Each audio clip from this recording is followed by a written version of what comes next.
Tágamach chuirte mar sinna tá fáilte ógisteach go dtí sem ar an léanamh, sin leis an Ollamh Emeritus le nuachailge ó Oscail na hÉireann Gaillimh Míchéal Mac Craith.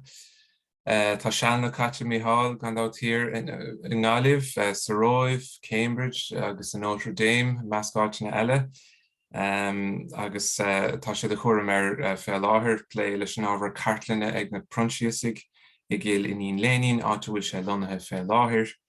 Tá buint adal ag Míchéal leis gandát le hoscoil Harlis i Bragg, agus thug sé íleacht an sin ag an gcógáil idirnáisiúnta ar an imil i lár an Domhain. Fáil siocht leabhar le déanaí bunathe ar imeachtaí na cógála sin, agus is tiomnathe de Míchéal a bhí an leabhar sin sa tá sé sin dúr chumó le mí go lenú mar sin. I nuamh beag Míchéal ag caint ar an trílóg d'uairiscéalta a scríobh Liam Mac Craith, agus ar achtraí agus imeachtaí Lúcás O Briain.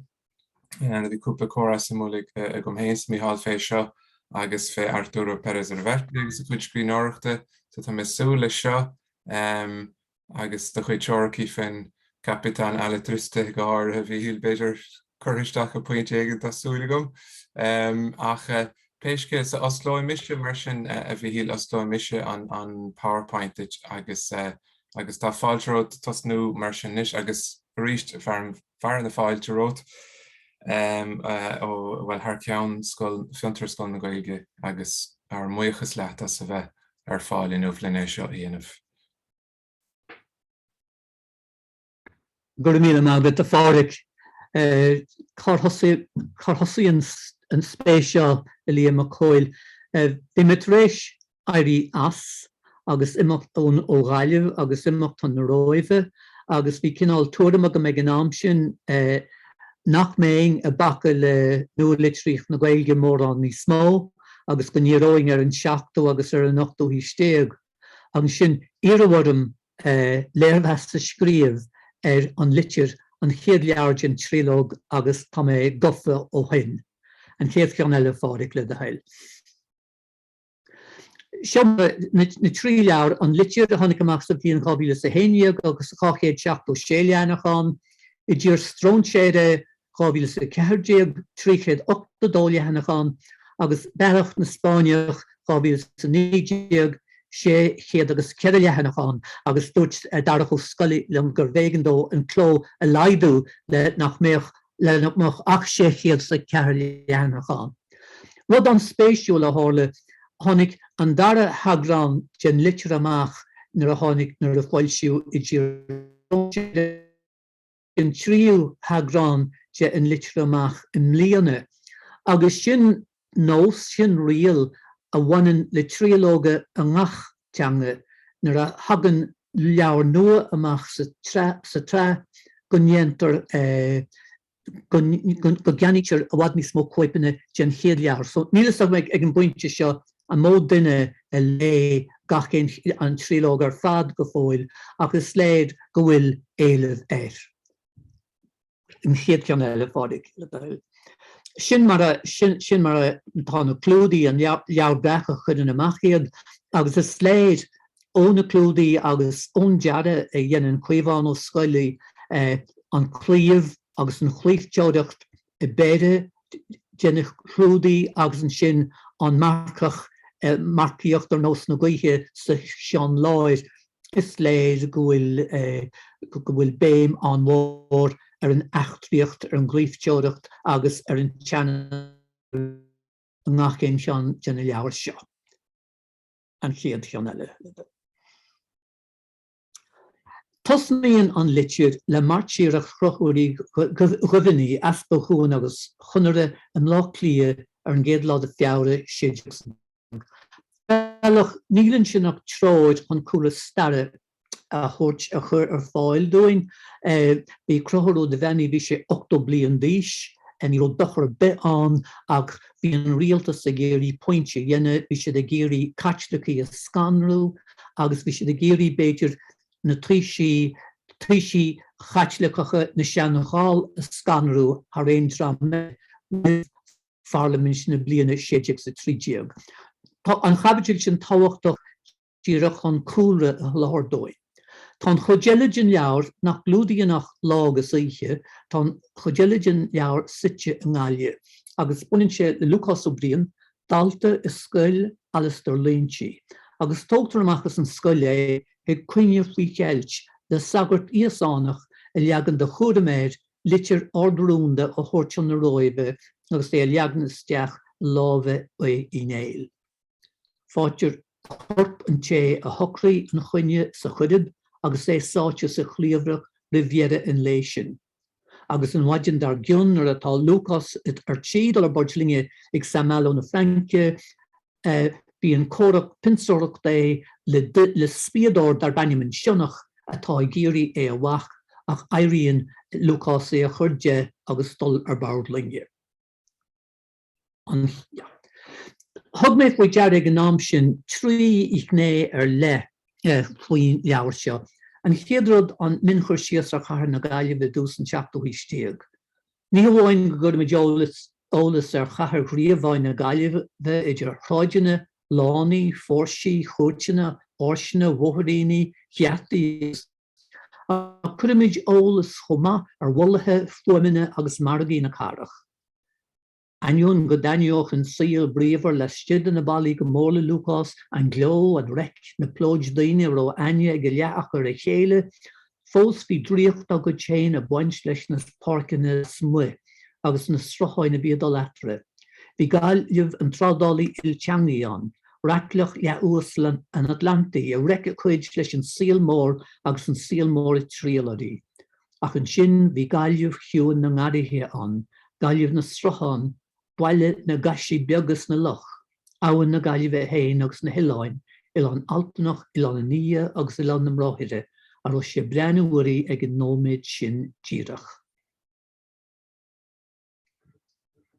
An chéad, tá min ólas seo ar fáil sa léarscáil cháiliúla réitiú in dheisceart na hiisciiltíre Spáinní idir 1661 agus 1664. Agus bhí baint mór ag an Dominicach Gaillimhach Henry Joyce leis an tugda seo, fear a chuaigh ar leabhar sa bhliain 1654. Níl a cháchuirt an léarscáil seo ar marthain inniuh, ceann óháin i TCD agus an ceann eile i leabharlann James Hardiman an Gaillimh. Agus dúirt líam lum gur chaisi an topasama in minscrúdú na cóipe i TCD.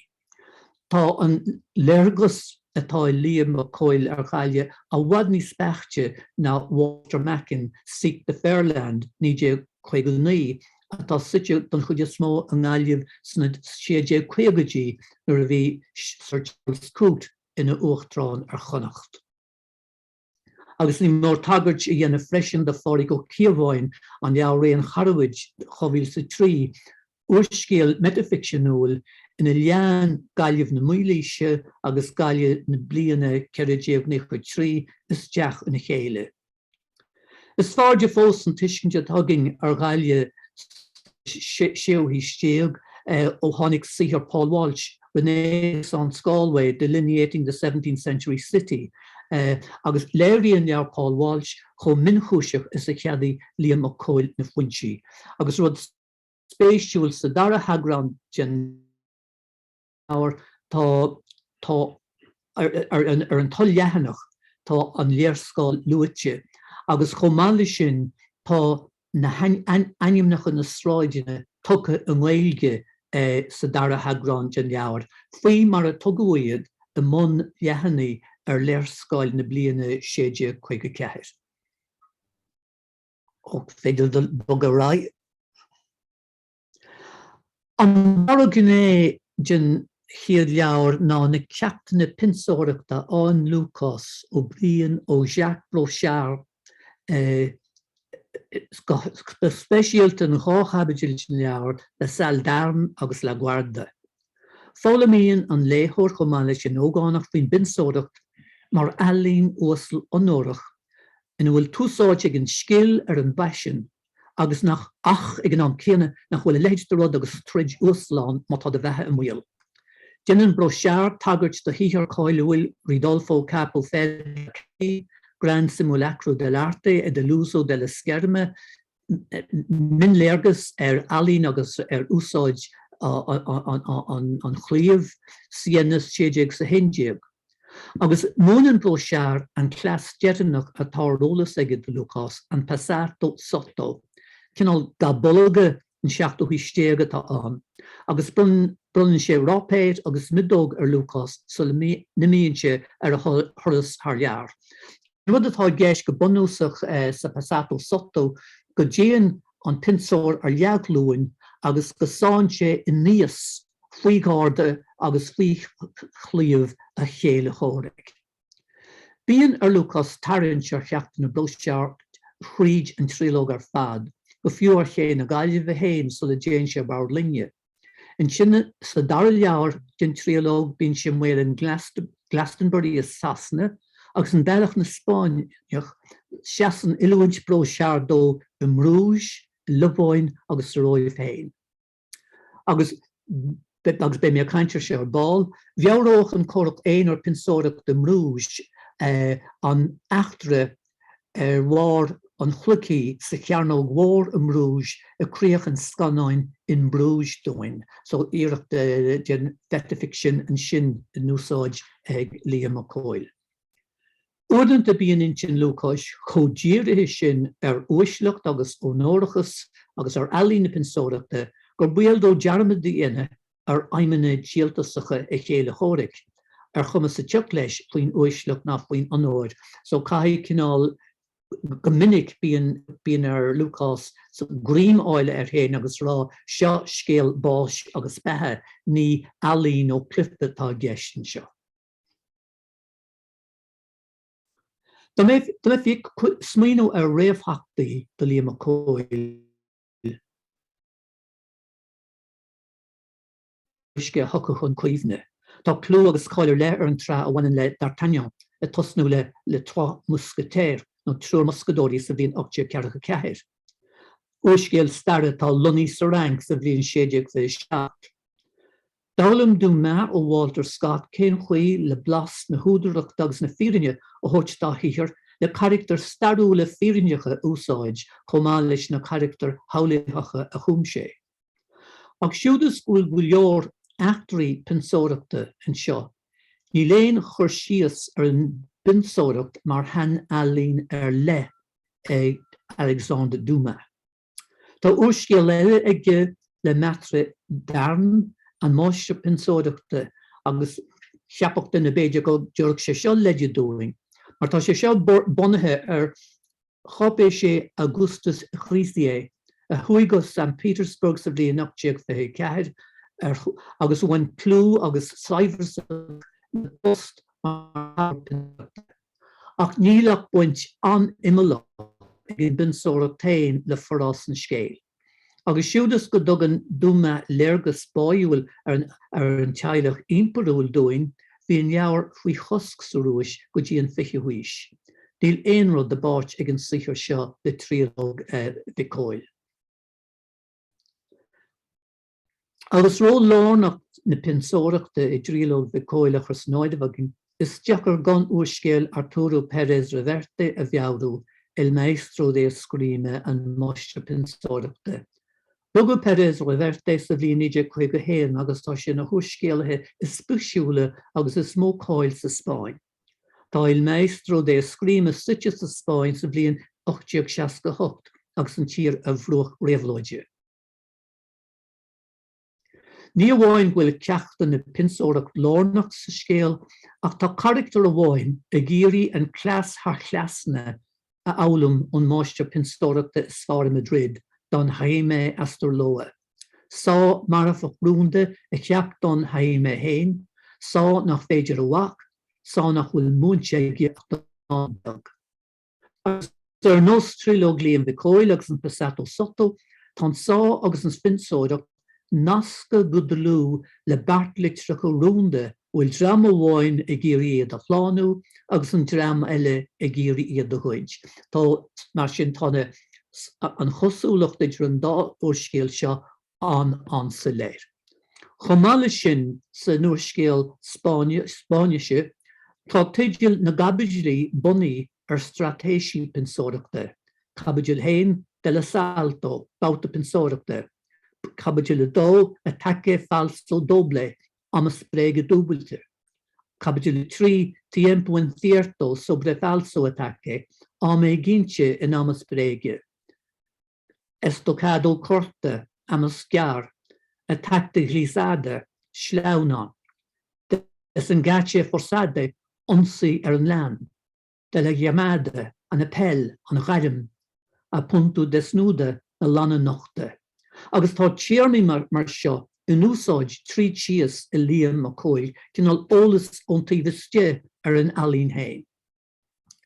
Agus yn sin an triúrod sontasach, chwyn ead liawr na an racoracht. Ní hagan an léhor mór an áde an racoracht sa chéad liawr. Gná achtriach sa trío parsa go dí na a gló idálach tréis na habite Jeremy. An chéad chud sin le dúracht agad an dúirtach mach vervisi 8 lá de bhíon bheitheh an bheacán 63. Agus dealríonn sin is gur bé an dúirtach mach vervisi, the celebrated antiquary mar a tugawaid Carol Lúcás agus bhíad bert a freastal scoil an líntí an gáilliúh gur bé sin fíorthachara an scéal, leachchiad bliain tá rééis don na heachtraí titim amach. Agus gunas ag an léthóid ag an buinte seo céan chuí thullóthir Lúcás an teolas, piacha ó scríbhín nó ó bhéal. Agus an sin de dúireacht tugad cé tá gceist Lúcás ó duna cinseile ag an buinte seo níl sagin. Chur mac Coil isteach ar chmórtas nuireachtas sa bhliain 2010, agus bhí coppla ceanta Gilán chris isteach ar an bhicsin éadrom. Cheistí moltóir amháin an cinne seo, dúirte gur ón neomarcha stare an donnic sin éadrom. Tollamh hain gur bé an chastacht racoireachta a thógan an litir amach ó réimse an ic sin éadrom.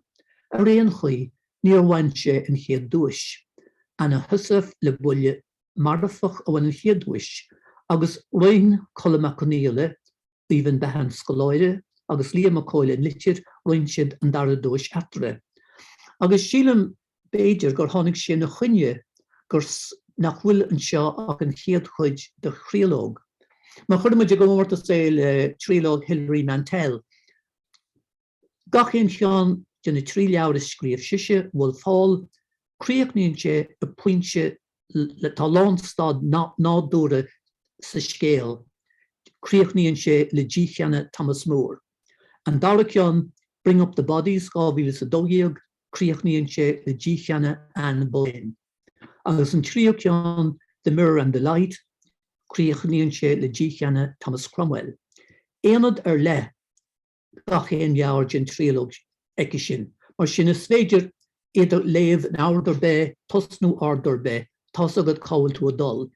Lach le Liam McCoy fágtar gachéon leabhar ar crocha ag an deire, tás agad díl an omlan an scéal agad, tás agad bhfuil rudaí a tarlú tá an léthóir ar bís.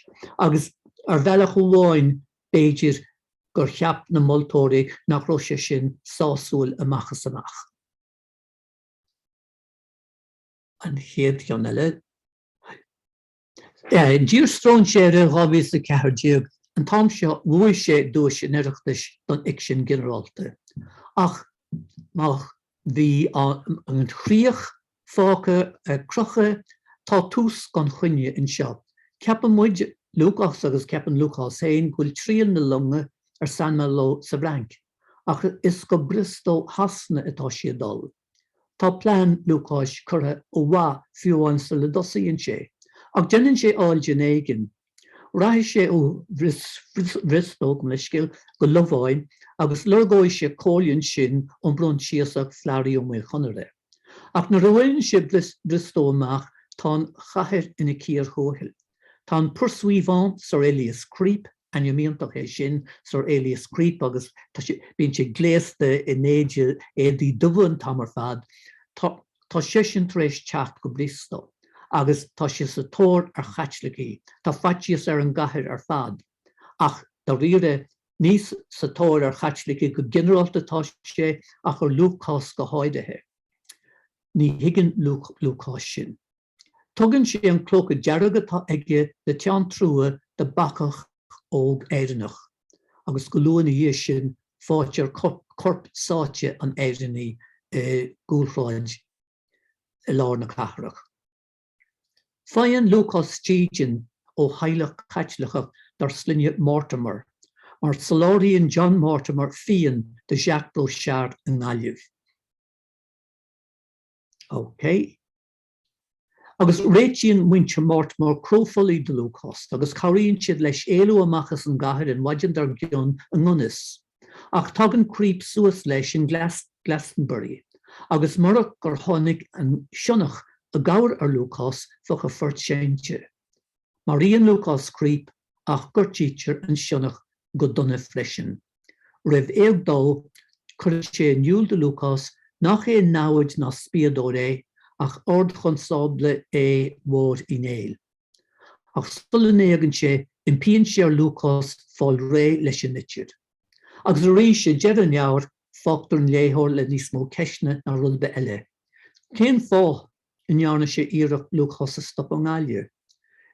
Cén fá ar tháinig sé a gabhar éir in Glastonbury. Cén fá in impíonn sé ar Lúcás an litir a scris. Tá ní smó ceisne na freagraí a Lúcás agus ag an léthóir a réin I deir an leabhar, agus ar nó médaíonn sé sin an teannas agus an fionraí. Agus ag bhíorhéide amsíonn sé bertear an mhaile beag béir a employé trasna na farige go dtí an Austin.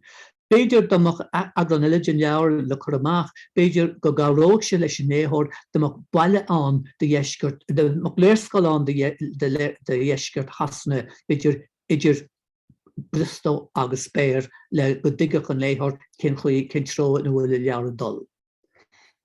Éiríonn ceist an reacada níos cas na fós sa dar leabhar freisin. Mar tá 17 de Cabbage Lee móid an epilóg scríofa sa chéad farsa ag an dúilteach, agus an chudeile sa trío farsa, nó le chur bhealach eile, tá an dúilteach a feimú mar reacada oscailte is 17 de Cabbage Lee agus mar reacada ceilte in éanacht. Agus an scéala dhéanaan níos cas na fós, bun an cuid na Cabbage Lee sa chéad farsa le heachtarí sa Gaillimh so le déan Lúcás ar Bardlinge agus an litir rúnda a iompar chun de roimh aige. Fiú ón tús bhí amhras ar an líonseach máiste na scoile faoin duine a chlí ar Lúcás amachchas an siomra range. Agus chudann an líonseach an dúilteach I níl Lúcás le bheith fear amach dó. Tá amhras ar an máiste agus an dúilteach réan faoin íosánach a bhí deanghile Lúcás agus é de sagairt a chathaga hoscailte aige in Gaillimh nuair a bhí cuasaí creide an chreide chaiteachtaí go mór faoi choisc.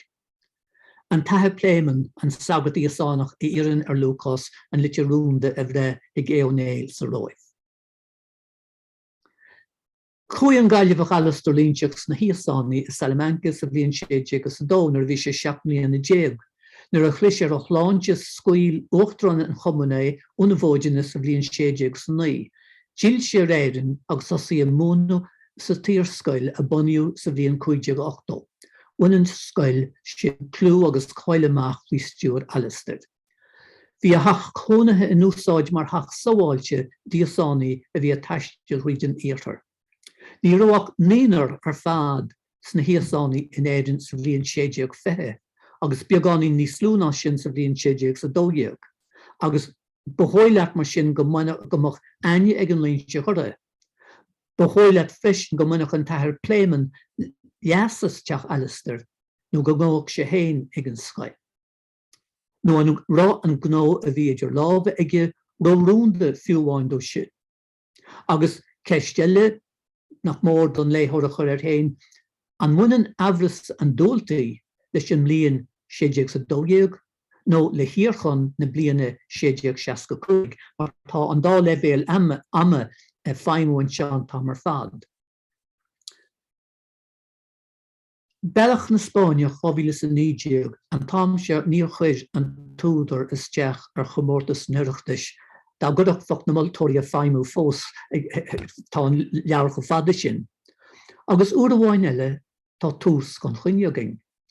Ceapan an léthóid go dteochaí Lúcás a ddír san nóstain, ach an anad sin dó sin sé I deach a galafort Litreach ar chusta na Normanne. Gortíú le linn styrme agus é a trasnú na fadige agus bégan é chur I ddír an ligan dó teachtaige héin. Nuair a thosaíonn sé ar an móthar a ríis, an sítear é in brucha, ach éiríonn leis teacht sláán. Ach tuitin an log ar an lágéir ar a bhain sé le bháin amach. Níl fleathraí ómhail chunra an ní smó, ní ras sé an agus tá na prontíosaí eile go mór an eabhras ar Lúcás, ach an neireann na dála bartaíonn siad cabhra leis ar a bhealach an na roimhe. Tá grúpa beag banríalta le dul an na roimhe, rachi Lúcás in na deanta in mréagrach bráthar chu fada le bhabhar, agus as sin amach bé sé na bháil den cháda cosanta ar saidúirí iad ó reisimint híróin. Ach tarlaíonn casa eile sa tríú leabhar bealach na Spáineach. Séir atá sa dara cabidil ná litir ón dúirteach ag an sagart Seán Líonteach i San Malo na Franca sa bhliain 1965. Agus in tíon siad dó go bhfuil fós taga ar chósaí na héireann ó tháinig Searla sa dó réin. Agus tá post fáilte ag an dúirteach ó Sir James Ware. Chun ábhar stare a halóthir ige ábhar stare a halóthir ige dó ó láiscríomhnaí Gaeilge. Tá síorse ag an dúirteach ní bháin leabhalann Sir James Ware a cheadú an lá clia, ach tá cead ige freisin nó brunann sé an cead ar hain an teisc seomra sa chaisleán ar bhfuil cápéisí stáit agus litreacha a cheadú. Agus uinse na cápéisí stáit agus na litreach seo baineann siad le scéal Lúcás héin. Tá an dúirteach a bra ar chuig na Lúcás deachiad bliain tar éis na nachtarí, ach na hananta sin tá fecinn sé cápéisí ifigiúla nach raibh éon ólas ag Lúcás fuatha, agus seolann sé an tiomláin ag Seán Líonteach údar saothar stade atá an táhachtach ag don am sin Cambrensis Eversus an agurthireacht dhéine éir agus é réiteach don chló. Mar sin tá trí levéal racaireachta sa leabhar, tá Inseach Lúcás Séin, in sin tá an dúirteach agus in sin tá Seán Líonteach. Agus rinstin a rudí a déir an dúirteach le Seán Líonteach. An angach ináilte réití le rialtas hasna le brethar Lúcás, bhí Lúcás treis éalú tríchi. An meascán sin de chlicas agus de héantach a thug slán é. Sin agus a chuid pionsóireachta, agus bhí an angach a deisiú ríis agus a leanú amach faoin na chóir le brethir. Tá pápéir agus litreacha feiciúm sa chaisleán seo a hispánan do manis chun mion is chó díomharcach agus ché có cumasach a bhí na planine a bhí a réiteach acha ina ai. Bhí rós ag Lúcás tadamh seo agus é téarnamh leis in Litreach. Díal spéiste freisin go bhfuil seomra ag an dúirteach i lán a bhí cóil díreach le smuo do bhalaí an chaisleáin fá tá sé siarú dar Sir James Ware. Ar nó Coles Lane atá ar méle ach nar intíonn an dúirteach an rud nar chunn sé Gaeilge sin lán a bhí cóil sin bailla jazz le Liam Cóil héin ar na churniúil gur beisin an túdar. Agus ar nó ó héad na staide is spéisiúil de léon na Gaeilge sa dara leadin seachta bhí stéag is sé an caidrih tríontánach idir an dúirteach Ware agus an Líonteach. Cabidil seacht, cabidil eile tá scríomh sa chéad farsaigh an dúirteach ina luann sin chéad tagairt do Lúcás a gcópéis sin chaisleán. Carrier Brian hath already departed by boat this morning. Litreach eile is scríomh in London agus sína i duine dar Bannion Bruno. H informed awaits LB Ost. LB sin Luke Brian sin Lúcás, Ost sin Austin. So tá leabhar siar sa níor idir 65 agus 62 agus Lúcás dal amachchas amach ar nige atá á fídal. Tá an dúirteach a fáil amach ó chastaí an scéal leachiad bliain tar éis sin bhirt. Agus tá míniú ag an dúirteach sa bhliain 65 ar nithe ar ó sé héin agus Lúcás sa réon dálaire sa bhliain 62. Agus an siad fágannte sin bhfuil an léithóid neolalas nithe a bhfuil Lúcás dólar. Tá rún scríbhín eile scoilte an dúilteach a thugann le fios gro spiadóirí sasnacha foiire Lúcás I le bháin hain, agus is sacha gro sé in nead nachrach na brod siasach éanach an sin.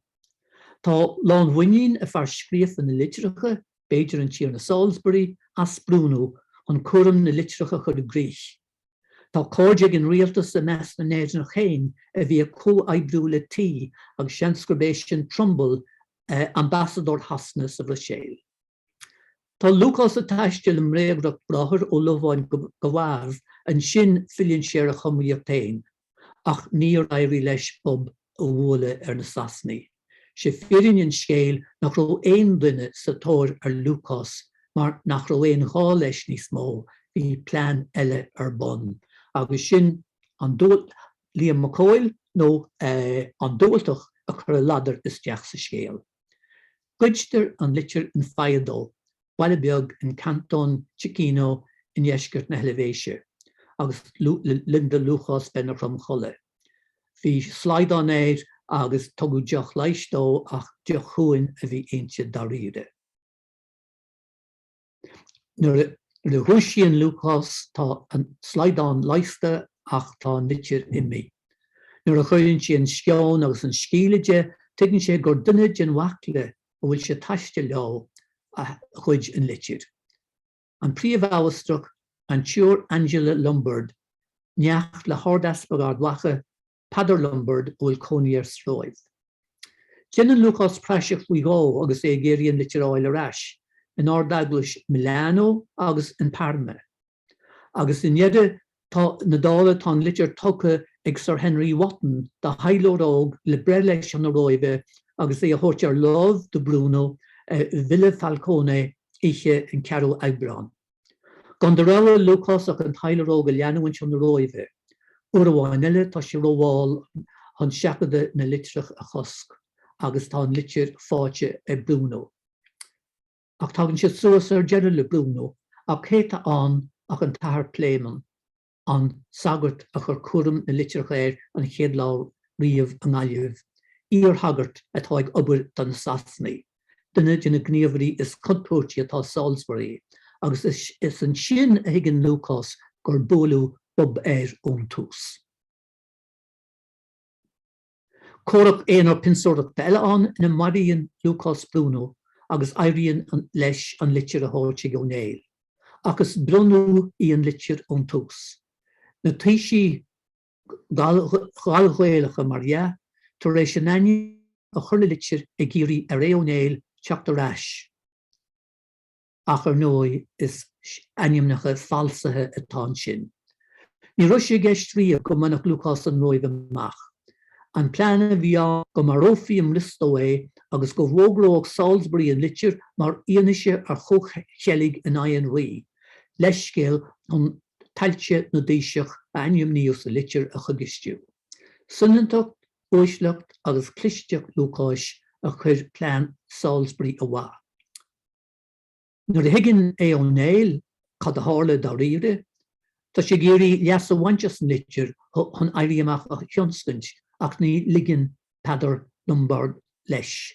Deir sé tá ré nó cogaíocht a thart na mór dul a muinú na siochána inis.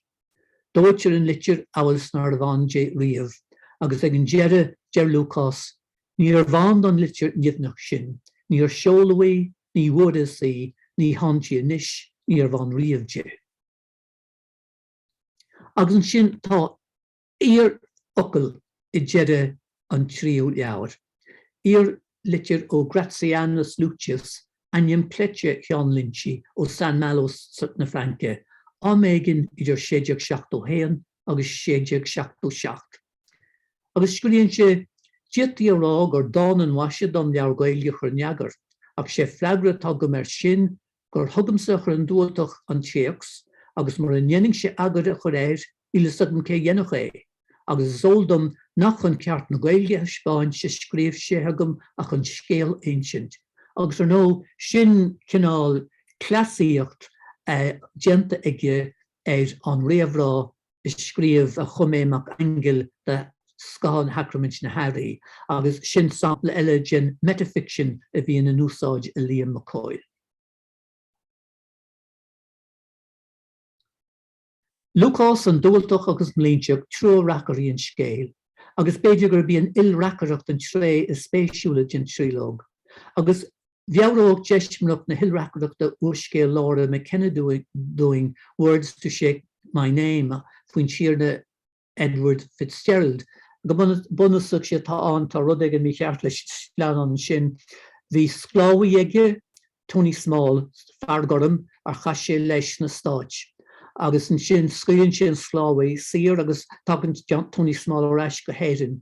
Agus nar a fuair Lord Edward Fitzgerald bás, scríomh Tony Small scéal a bheithe. Ach teastíon ó Lucy Fitzgerald drifúr an tíorne, teastíon uais sin agurthireacht agus cinseacht a dhéanamh mar nó tá sé géirí tailtead na muintere a chláánú. Agus an sin tagan iníon Tony Small agus tá leagan eile gin scéal a scríomh eice sin. So tá na strahanna éagsúla racaraachta Laura McKenna anchasúla sin rud atá bun ag Liam McCoy. Tá sé deachar ról an líntí a bhechtú. Sin a réití an síthar don chló. Ar nó na dhétaí leabhar gaeilge chur gló an éireann sa seachtú hístíag, ach a bháin leabhar a bhain leis an aglaigh státmhainithe. Agus ar bhealach sé tá a ging sa trílóg seo ná an tuairiscéal nar tháinig an focail a chaithil í aonla úsáid. Má bhí an leabhar le foilsiú le choronagaraach le foilsiú, níor mhór é ailsiú ar an móra. Ach tá níos mó a gceist ag an líonteach ná díreach síthar agurthireacht do bháin. Luidir sé hain go nearna sé hain fisrú agus gur scríomh sé hain na charachtar a bhí páirteach sa scéal. Agus mar hampla bháin tá córá léanta acadúil ag na bráthire bochta sa bhéalann a lomháin. Níiad Lúcás agus é 5 bliana déag díos ar bhéid an córá sin a bheabhrú ná thuiscint. Ní bhah dóthain fealsúnachta ag an dúilteach féin le lehéidíana. Ach de bhrí gur iluint ag an líonteach sa díagacht ach líonta fada caite ar an mórin aige, ní bhah mór an deachtracht aige córa mar sin a haulú agus a cheappa. Nuair is scríomh Walter Scott Waverley nó or 60 years since an titil becht an uaiscéal a thuirtó, deirtear go bin le seanra an uaiscéal stade. Cé nach Dr. Duchná Éireach Waverley. Glachtar go cuitianta de tréimhse 60 bliain ar an aga ama is slú idir tréimhse scríofa an uaiscéal agus an tréimhse in an muinean actrí an uaiscéal le go dúirfaí uaiscéal stade de.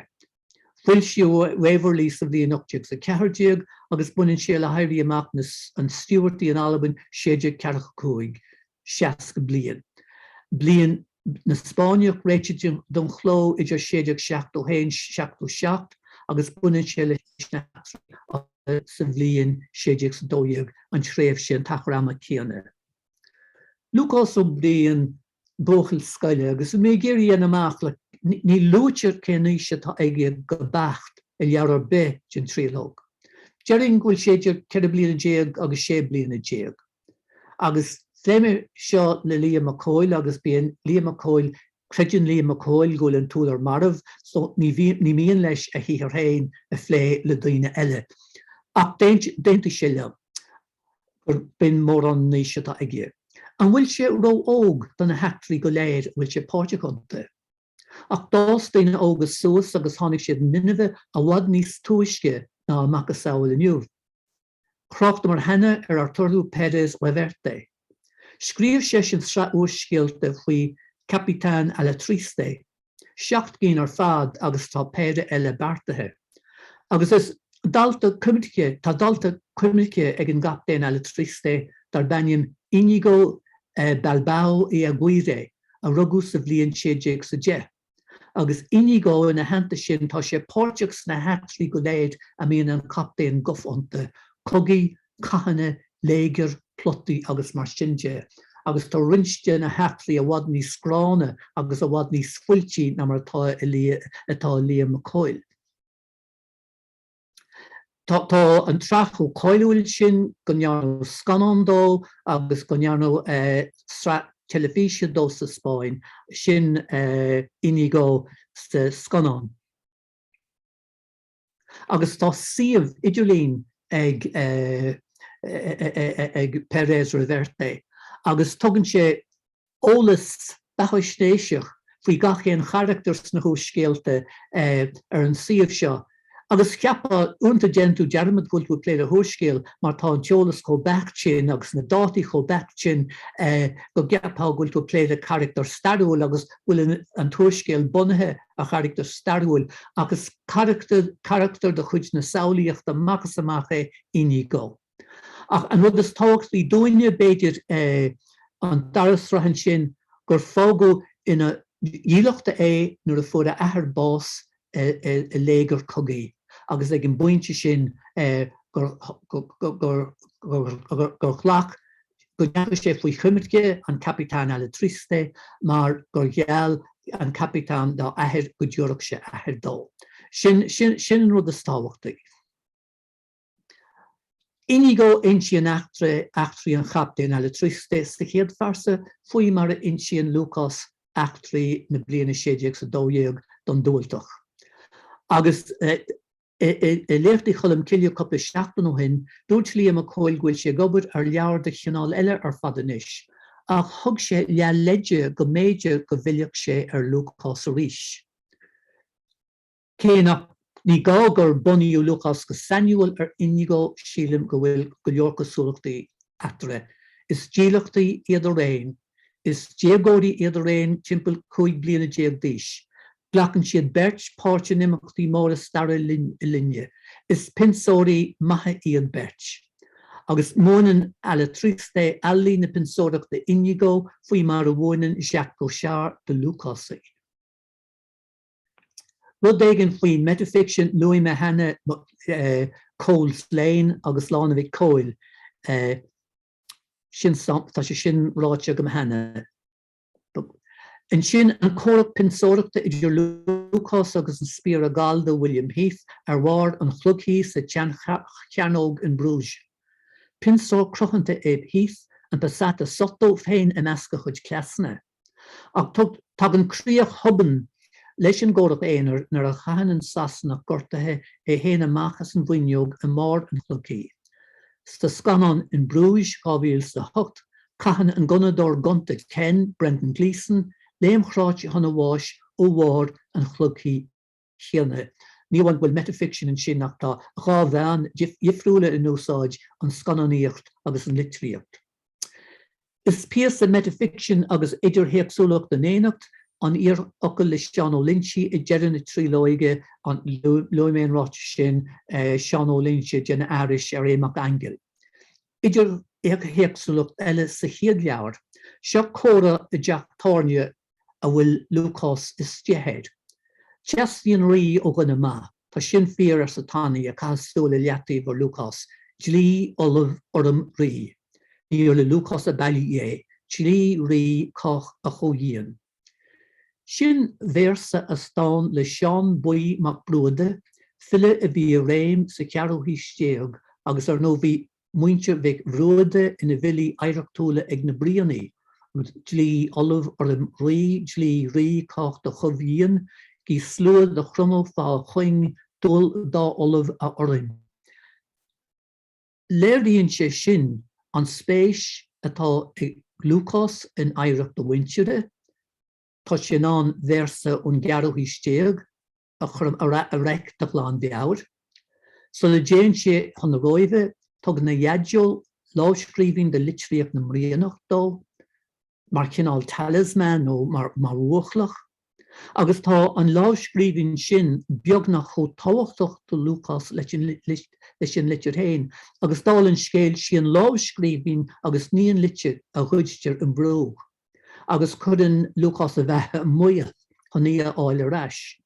Agus díal spéisiale bhfuil cóip de chugad gael ra galamh inti. In Bealach na Spáineach Jenna Mac Angel an chiad versa gin réamhrá fillite a chur Bonaventura hósa den na hagus Christiarech. In a hanta sin canan an Sergeant McCarthy ran a slífiniachta in Mealach na Spáineach a chuirrin chluan farta do chuamar uair achtra do chlonhóna na géad sló tuisk sarhitch socha sronmhór. An rud a spéisiúla bhuain ran seo gur bé an chiad versa gin tríú lí gin cnuasach dónar a féin, dónar do líche fianaíochta I tiomsaíú an Austin. Scríomhí dar bhaine mé ó doharta a bhreac líche do fátrún an Captain Tollamh MacDonald ball de Richmond Chiróin in arm na Spáine a bhí dólgus níisiil tír Spáineach. Bhí Mac Angel in a héplínach ag an Richmond seo. Eilechas Tollamh MacDonald le maniste na bruntíos a lobháin a bháis sé sa bblion 1932. Agus frithú dónar a féin I gilíonn teáin be Culligan a maniste na bruntíos tar éis sé bháis sa bblion 1958. Is cosúil go manach deortha gael an mórin leas as na lithe fianaíochta mar hiamsaíocht agus mar chahadamsere.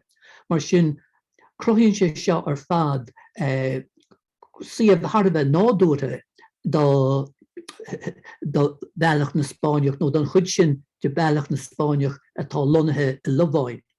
Tugann sé blast na húdaireachta de cheapadúireach líon bhí cóil. Tugtar ran fianaíochta eile in Bealach na Spáineach a chliamh séirchin an chlig, sochaí ba náid Dutch, agus de manis I géin is the Scottish lena cholin. Sin an chiad rán de lí fithe in dúnar a féin.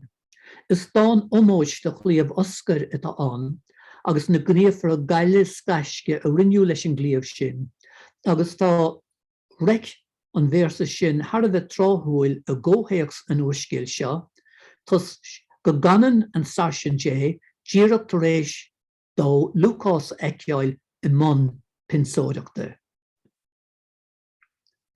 Té go bhfuil gach leabhar sa tríaló glán le heachtlíocht contúirt cóchealaigh tríd marú agus éalú a réigean an teannas agus an fionraí a stóil don leabhar má eachtriachta, fós féin tugann an metafiction agus nidir héagsúlacht agus an ilreachracht dúchláin an léthóra.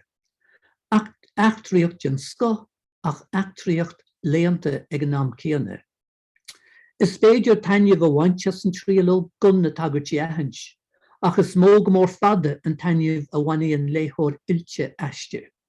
Agus uair amháin eile ní miste tagartí dhéanamh d'Arturo Pérez Reverte, agus do bhaineann sé sfiliacht Francisco Gómez de Quevedo in uaiscéalta Alatriste agus údar eile chumach cosúla Don Quixote agus mar sin.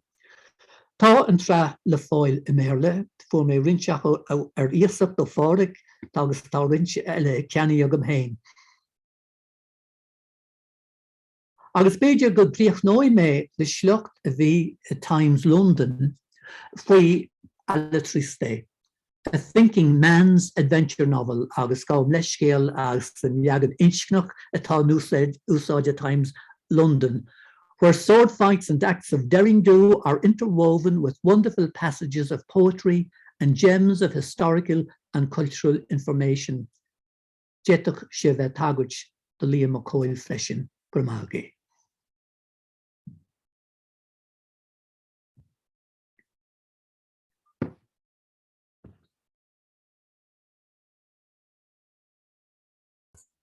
Míl mágat bhíl a sin anna lehan ar fad agus tá tám beganín gán mar sin nadidir ar bhaile le héin duna eile ceiste chur bhíáil ban ar aon rud atá ráite gin san.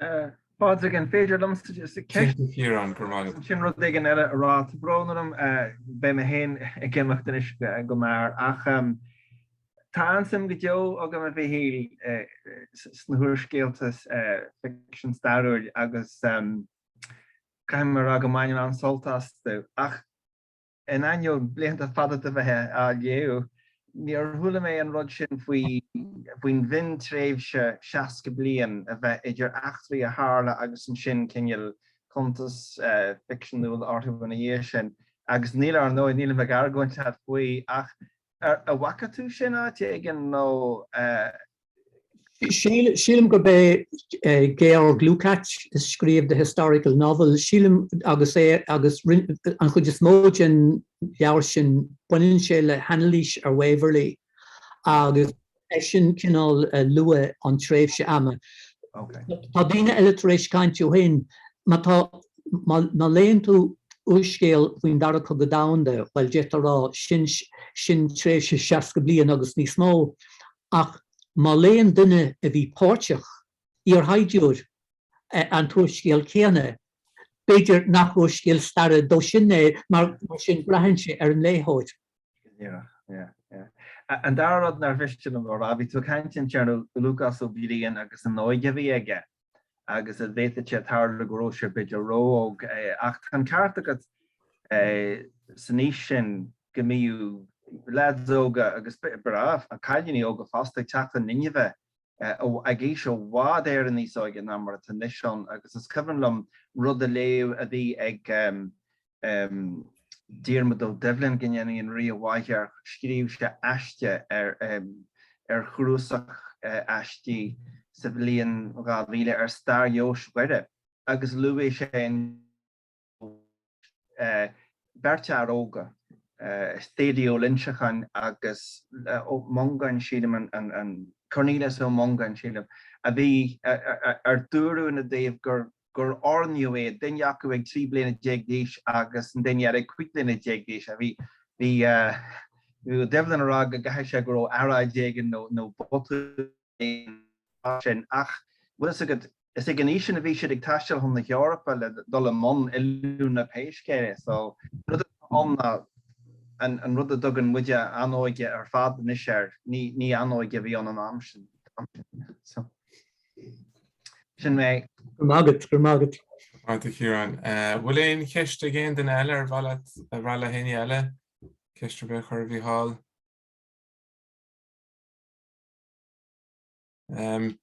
Beidir an éon rud go hana hapig a seanna himúla bhí na chuil an bora sin fiú Litreach na Gaeilge bé le 10 nó 5 bliana déag an nuas le an iction seo. Tá anna bhar agus go leor déanta ag leabhar brac go háirithe nach chuil. Svéid fiúin go rá cóáil léchtaí cholim cill coppla seach nó hin gur sé díirithe ar an nuair lerin se agus ach na caintin ar fad cés muide de chean ar ónótúrisk bhain siad le saothar is scríomhú taréis mílúiste. Dó tá bortha take faoi nuair mar sílim bhfuil rud éigen ráte de brún sa leabhar ionach sin is scríomh sé coppla bliain ó hin ar bhealach go déan daoine chun agóháil dhéine go beidir go binnetáil rud siú leis an mar a faoin uorscéil stair sa Gaeilge faoi láthid.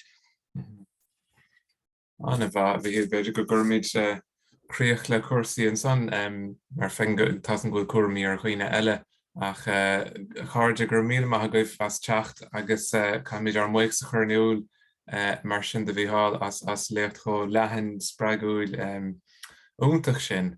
So gur míle maith a bhíl agus fanna mis ar an lína leat ar aon os ar cúpla nóid. Gur míle maigad, Clan.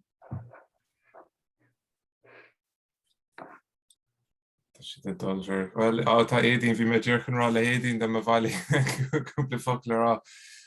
Anó tá bhí sin arás bhíil se agus tá bhfuil eile trist ar fad léite go fáil nó bhfuil cúpla ceannar idir tábheith. Hanna cén chugtú dom léitegam agus tá níl an chéad ceann léitegam tá seardaí agam an ceanna chur tús leis an tre. Ceanna sin a rís cén teidir sin. An eile triste. Bhfuil is go tá beag se sin a gomsa cháma áit éigent. Tá séar an meach agus chumis deach sipa leabhar an ceanna dhéal an leabhar deangacha éagsúla agus agus bhí an leagan Spáine sé de Capitán Electricité an, so is féidir an dára dúsáid mar cheacht Spáine. Anna bha, no, well is bhí mise mar Harlín, bhí an chéadú riomh me héganach me cléh soccer. Chu me héin agus éman ó Donald bhí mar cuairt ag Enrique in Barcelona. Agus bhí cheannig éman ticéidí sa Camp Nou bhí Barcelona gimmerte gine Getafes da for Messi cúpla cúlar éos a thugad ar lésa dóid. Is leis, ní bhacan sin le cúil níos mó. No, sin áin, yeah. Agus bhí mar an slí a bhaile agus chumar gan airfort, is cuireach muí leis an etalt. Agus se de chonig an leabhar, gus bhí droch leabhar agus droch éiriseí sa siúpas de gnáí cheaníim rudaí ag an airfort an éair. A chonig men rud seo Capitán Electricité agus méle bhí se agus de bhfuil bhí éman le magafó mar ceapse gur cinál rud ag an nós na Hardy Boys a bhí ann sin. Tána clúdaí ar bheith gáifach Tá. Ach an sin hosa mé á léamh agus just fís chósáite. Agus níor hiig mise mar níor hiig mé bhí Enrique an tócail in a chuid iriseoireachta in El País ar dúirte gur criticúr agus fiú gur iriseoir an tóiste ar chuirsaí idirnáisiúnta agus gur sais duine an a bhaithe ag caint féin Spáin agus ag cáine a hir a héin bhfuil is good. Ar bhealach dearfach se. Tá sé sin an sa léir fiúháin ón tre ó tre electricité gúil na daoine cróga se a dul amach ag tíre éagsúla agus a methe a gur muoileacha ar son na Spáine agus an Spáin lofa ag an már. Tá an ceart ar fada se agus is tócha ar lí gúil sé scríb na nuairscéalta sin a ggéir go hiiscint cén fá bhfuilimiid mar atá inis agus cadí na botú a dhéanam mar fein na slí agus mar sin de se. Tá sílam 5 bliana slithe an bliana nó norda ó chuir sé tús leis an treis sin agus tháinig siad ar fad amach in éanacht faoi éon clúd a choháin agus scríomh sé sin réamhrá faoin rud. Agus tá mé dhéirí ní máilm úsáid bhaintes Amazon ach sílim má cheannig mé ó Amazon Spáine ní bheith éon agus deacht breise le híochéid. Ach bhhailm an rud atá le roiige héin. An rud a spregé an dul mna strathe seo bhí inne leis ar nanscoil agus cheap sí gur múin na Spáine an réógan na Spáine go thuúfásach ar scoile. Agus bharta sé agus luann sé a iníon mar chóúdar leis sin géadú scéal. Mar sin é. Céir Eleanor? Ach tá Eleanor gur sláán rá le fan second. Sláán ar haisbantú an tíléine tá ort do bhí háil. Catá scríomh fér? Catá scríomh fér? Peter Parker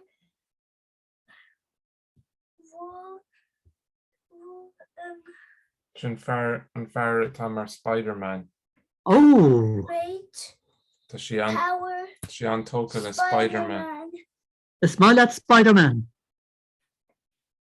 Is má? Má le bheith potléimt. Fé sláán rá le Mícheál leis? Agus sláán le Mícheál? Slám. No, ach bhí tá sé simúil, well, nádar níiad náirt cóúdrás a chéine ach tá sé simúil a bhí na Spáinigh níos déine ortha sin sa tlí sin ó ma haithí se ná mar bhí na Francigh ná na Sasanigh, bhfuil beidir bhfuil Sasanna sais casta inis. A tá si bhd níos déine a cabhanús ar a héine marall ar an gáilínachas agus na rudaí a dhéanaidir. Cé gur tháinar chun deireadh nó gur dhéanaidir preisechas go raibh iad ras níos luithe ná na tíre eile. Bhí tún na chuir an gaiteachchas ar chuide freisin an slí ar haing siad siar nó ar léirigh siad cináltas áirithe I gás na áirithe bhfuil is go Extra chrána síle min Golden Levant nuair atá siad treideanna na dorcach as céintse ar bord linne lung thorcach atá an agus ceapan na daoine atá arábíocht is sclábthe Chríostaí iad a gánach Turkey agus ceapan siad sin go bhfuil na Spáine híanna iad a uascailt agus níl an támagin tá ní tuile Turcach teacht agus chuann siad an long trí hinne agus dóitir na rábhóirí tá eachtarí grán an agus an íseacht. Tá sé anna himúil se mar cé go seaachnaí an caite ar an omláin, but tá rian den léanda den Black Legend tá sé le feiscinnte go leis na tríóide go cinnte tá mar tá go leor sasnacha go bar san áid agus ní miste sin ach an meo aber tá ran a Spáinise a bhad níos mó agus a bhad níos sláintúile I meag nach gachos gáil eile tír ná mar atá go leis na tríóide. Agus tá an éileh is agus na miiclean idirnáisiúnta hagan is Spáinise tá uathe ach tá níos mó léachtóirí ag roinn na Gearmáinise cé bhfuil fíormheh an macléine có. So tá rudí simú agus ní me gur buinte éon roinn ach tá sé simúil ghfuil an meon agus fiú is cuiann bheith caint le duine fiú beidir le páide de puirnú le hóin Macari's cinnte tá si cléanta marall ar an Gearmáinse san Frankis mar sin an taithí atá có ach beidir cinar sin mar atá rudaí an seo tá sé sin mar atá sé go tradiisiúnta. Ach bechar de cheistú céin fáhfuil sé mar go tradiisiúnta. Agus an gaithigh sé an ráid mar sin. An gaithigh agus áhfuil go muineann an Spáis leithinú na Spáis le cainteoirí líofa ach gur cosfaointear atá ionta America has ach nar bhain siad riamh leis an Enlightenment bhfuil is agat mar a tharla leis an Frank agus an Gearmáin má tá tú go hábharach chun an tréimhse sin a bháin aránú.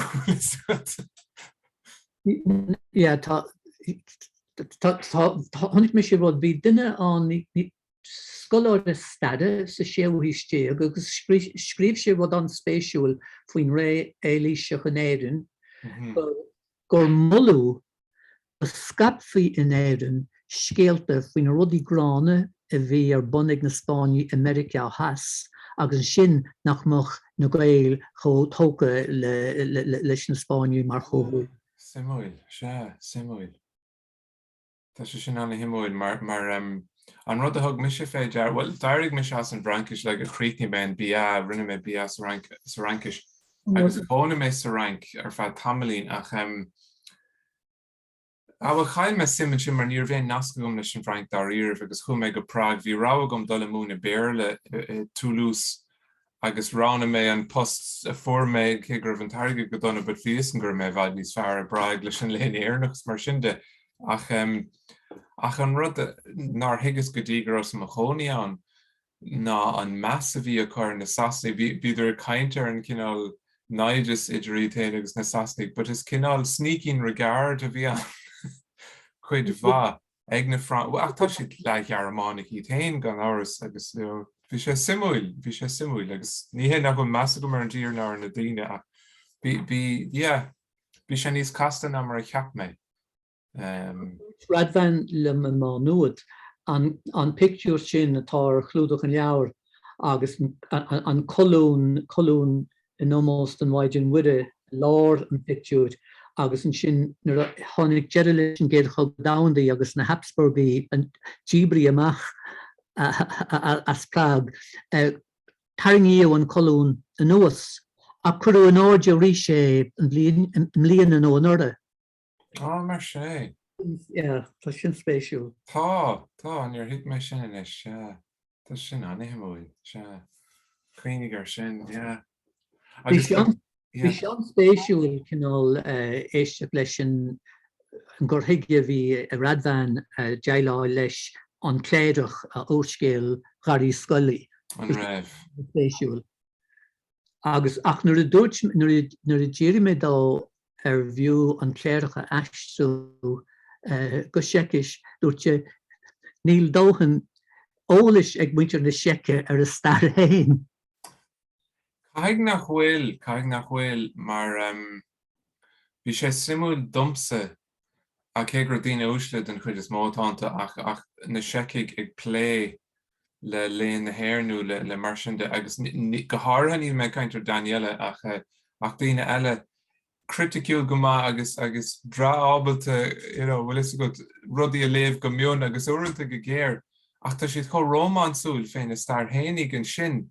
Agus ní mistilm sin bí mit héin Rómás but an rud atá gan géirigh an cead sin a thuair dúine ach an sin an rud a dearann siad féin tír hain. Thar a bheith Rómánsúil agus ceapfá go raibh an teice seo láirtáin ar fad na mílte bliain agus gur bhfuil is go na rudaí se ar fad anna himú nó fiú babis ina phríomhara agus i ggéirí cinál just sin na scuile thart áhfuil tá sé ánnach be sé ceir leor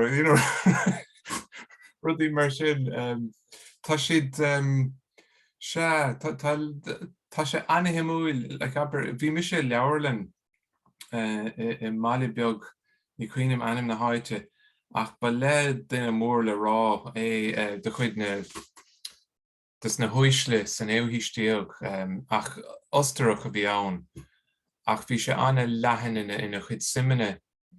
Beidir cúpla a clé go jaas ó frág a bhí mar sa bhóthaim láir agus bhí leabharige ar an lais agus rudaí sa láideann sa gréigis sa ghearmánis mar sin de ach bhí na mílte leabharige sa leabharlann.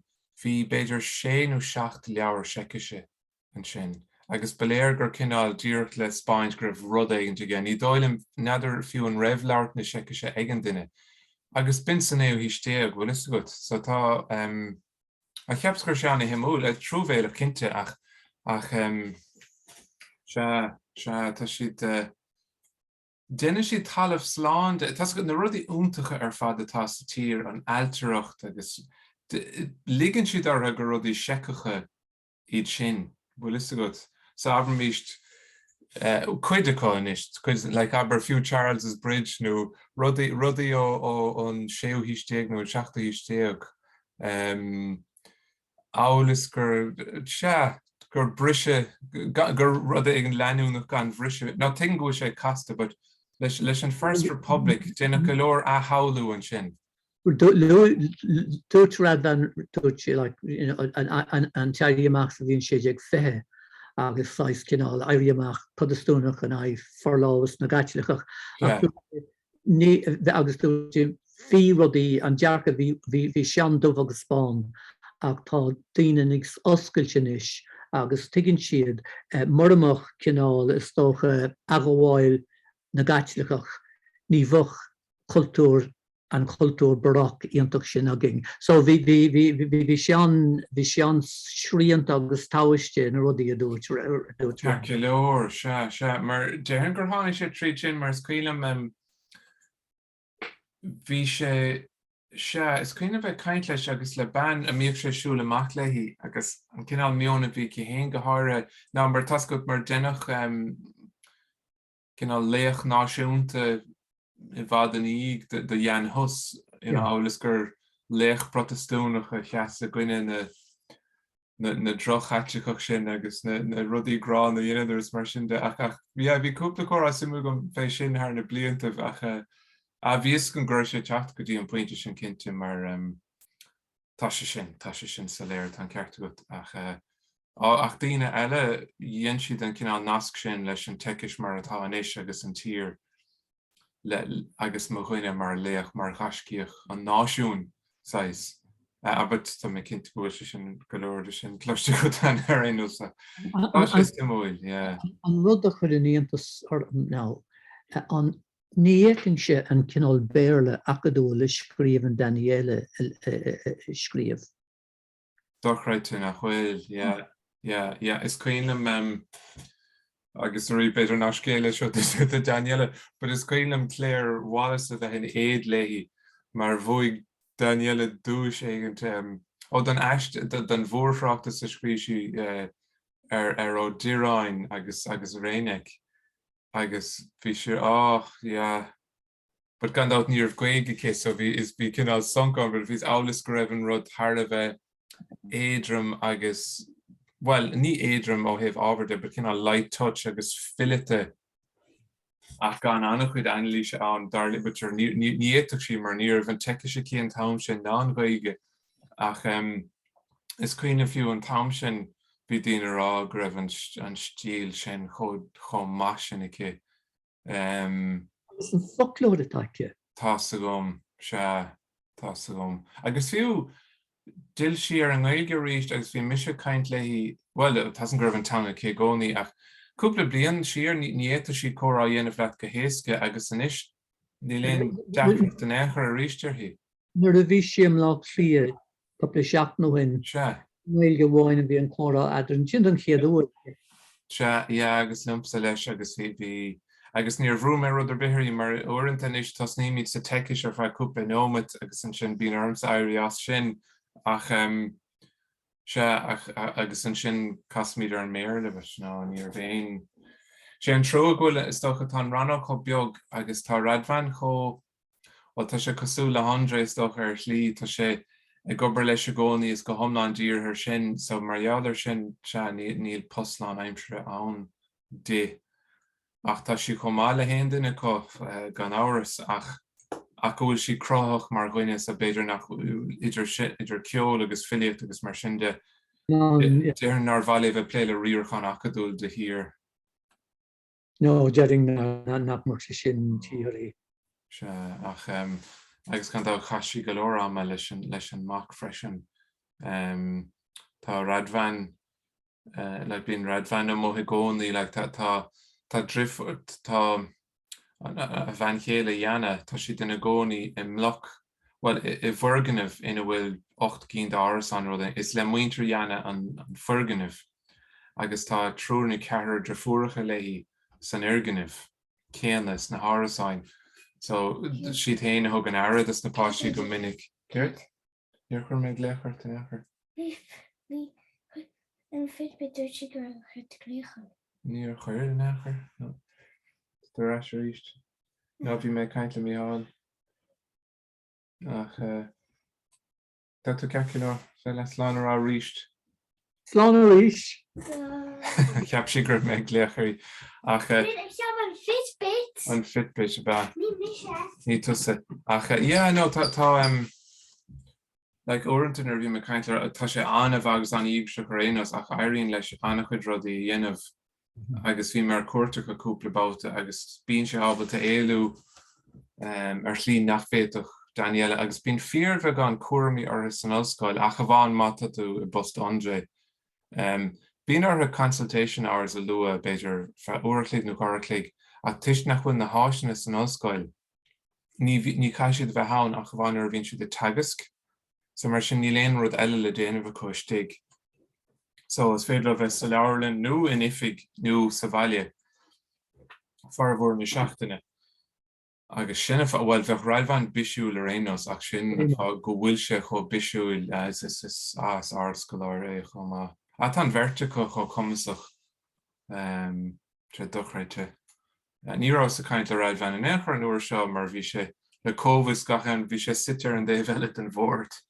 Ach tá mé cinnte gur an chainte bhóin mise an tuairiscéil sin le ó scoilí leis an trí bliain biad bia beidir chábhíil sa 10 na mar sin. Bhí sé beáín traum le muoine bhreathas.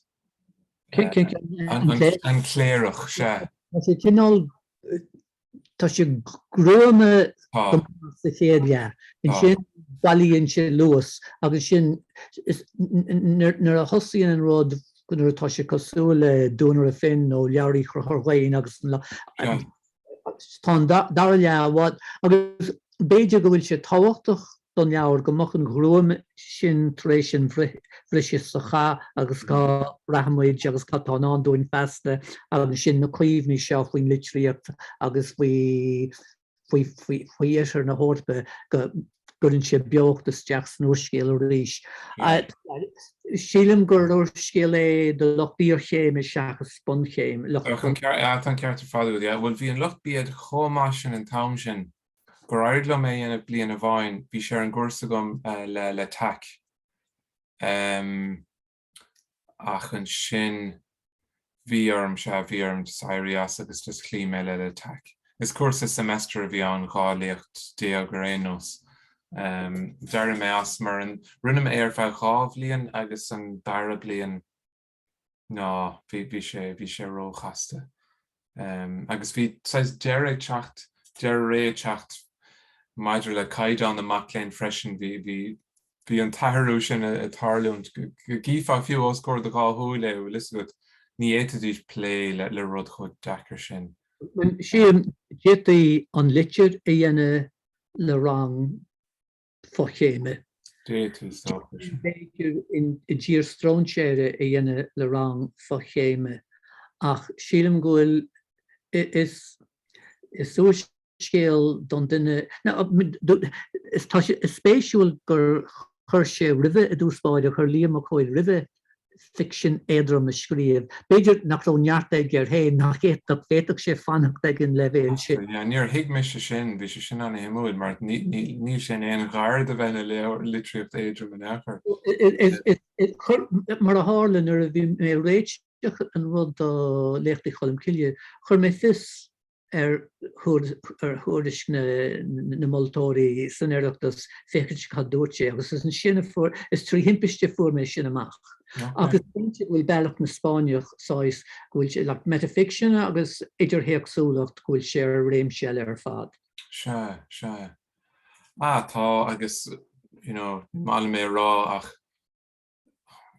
an tainmh a bhain mé as na thuairiscéalta sin mar go háirthe le tamil de bhblianta bí níos lú ama le léthóir don phléisiúíanamh agus a bhaine san éiri céan a tainmh as sonas a bhain mé as electricité agus ní éan sin rá féhuairscéalta an gaige agus cuidir go maithanis ach bheadh séthar a buint leánú folklór le a héamh a gás na áirithe nó díreach fáine nó se agus níor bhrá mis an séchéad lehanach sin an éair dul bhfuil is just bhí sé cho tainmhach agus bhí mé ar bís le fáilte amach. Ar bís le fáil amach cén chríoch. Bíochas agad go bhfuil agad ná hála an éirí amach so go se go leor leidí amach go lúbar láir nar bhíonn se léite agad fecinn tú ghfuil na leidí sin tugtan tamar fad, region saoir. Se. No, well agus tásún go bhór sé ard bhile ó go leor daoine tásún go dtuigeann sé héin gur bhain annach chu daoine pléisiúr as an dtuigeann meas tú. Sílim go dtuigeann.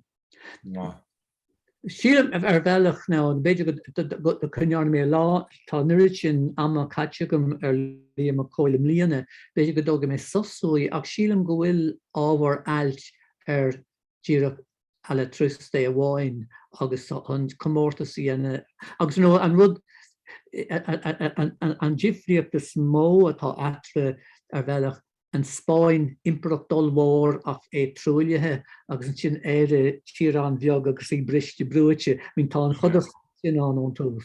Tá agus sin an múid an in sin tá rud eile freisin tíach ní féidir gachra dhéana in éon lecht a bháine tá rud eile tá anspéisiúil nar a bhfuilinn sé le daoine i mrúis agus sa bhroiséil nar a bhfuilinn sé le beligí mar a deartha agus chuann sé denúil dó cógrána is a bhí na Spáine san íseal tíar Spáineach agus is cinealas chuann sé altracht ar an leadó.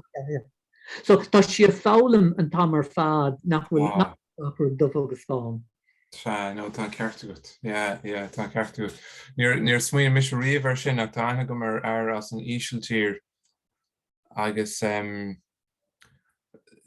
tá sé cho pléanta i gcuine na Spáinise agus an bhí Spáinigh agus mar sin de ar slí atá páistúil agus níor ris sé lom agus ní adbhóg sé héananig an áras, but ní ris sé lom cén fáil nach sé mar agus an sin the Richelm better tamlin well take him an is Marialler lower stars of unscoil news of Vanscoil. I think like a scholar or John McGahern is virtually like yeah fun I make sure go positive. At the end of the winning lesson tier no lesson gold tour no lesson tanga need yeah ni federal loud lesson echer.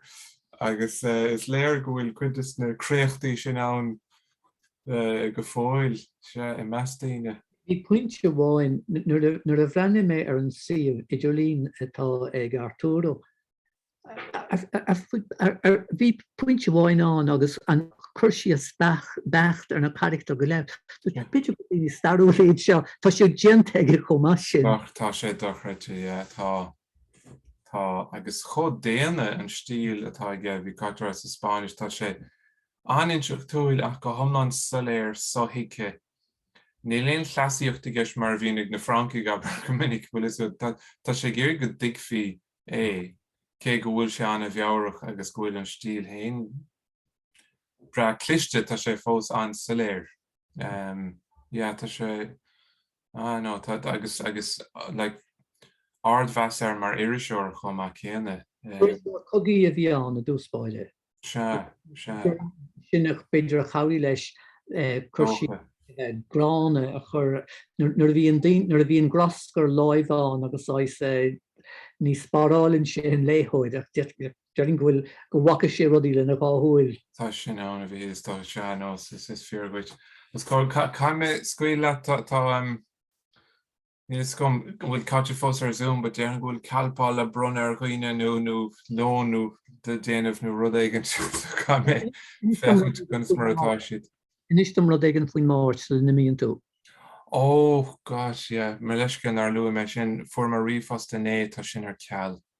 Sé ceall bhfuil okay. Tá braníon me cumad súil roh ar mar riomfosta na léanta seo mar bím tá mé áráid an óbh ná, but go dtí seo an chatan seo bhí mé tain go dtí am láin agus an sin go breir fe cúpla cléig.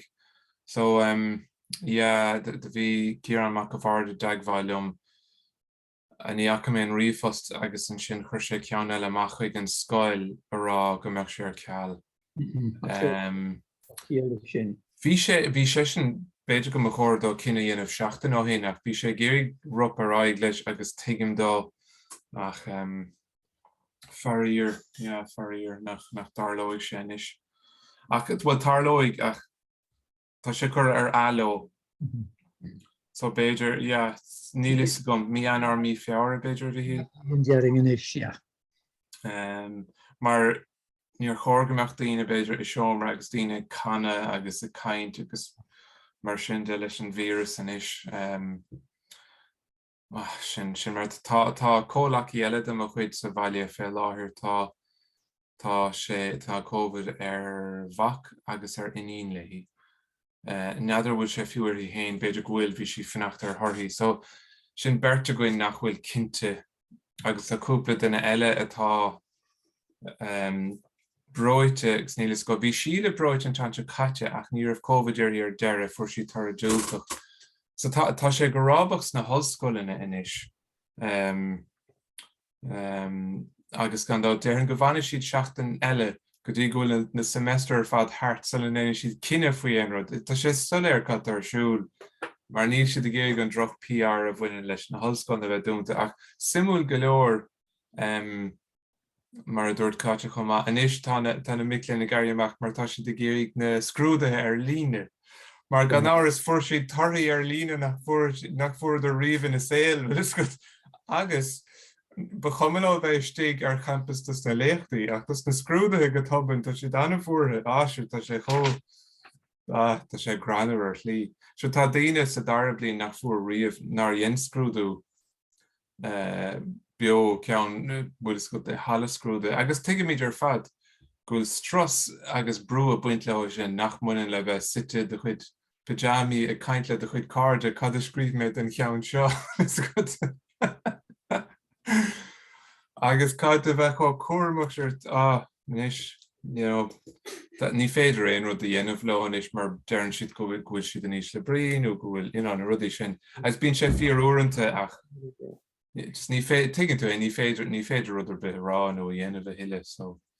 sin mar a bheith, so déir an go bhaid si cead gin. Is ag go buinte se cumlum ní chuann sé stachar ach mar sin héin chapa bheith beáin sinnaciúil fé chuid de.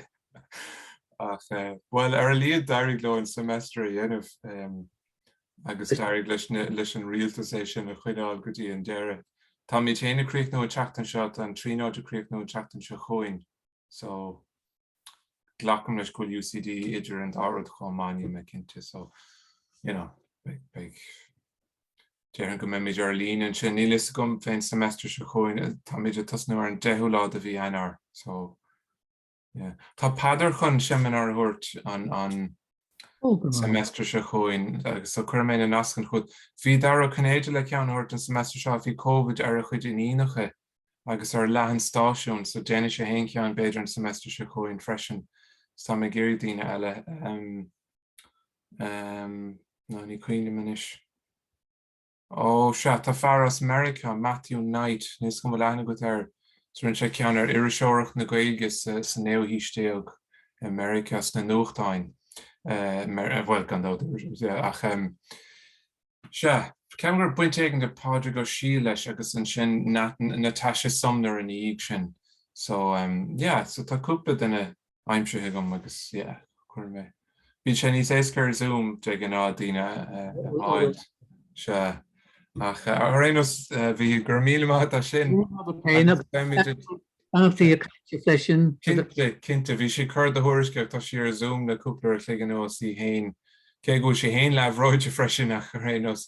Ach ceir nadidir féidir nach naróglín an cop an cafe sin a chahabh is le cuasaí mar atáid ach se be